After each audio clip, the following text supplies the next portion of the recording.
Sa atin pong pagpapatuloy sa Bicol Network News, BBBM pinangunahan ng inaugurasyon ng Sorsogon Sports Arena ngayong araw.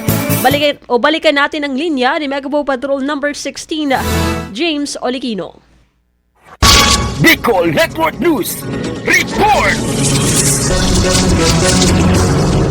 Pinangunahan ni Pangulong Ferdinand Bongbong Marcos Jr. ang inaugurasyon ng Sorsogon Sports Arena ngayong Huwebes, 17 ng Oktubre, taong kasalukuyan. Ayon sa Pangulo, sumisimbolo niya sa progreso ang Sorsogon Sports Arena at ito ay magandang resulta ng pagsusumikap ng mga bayan sa lalawigan ng Sorsogon.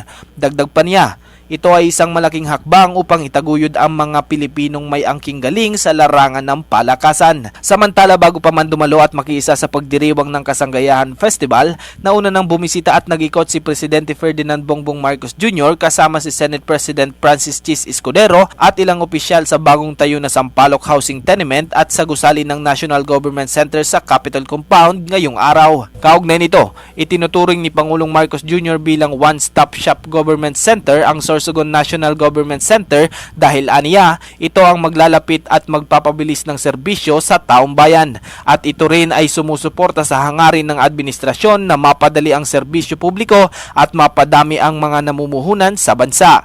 Ayon pa sa Pangulo, ang mga proyektong ito ay bunga ng mga pinag-isang hangarin para sa bayan. Kasama mo sa pagbabalita, ito si Megawaw Patrol numero 16, James Olikino, tatak tunay na serbisyo.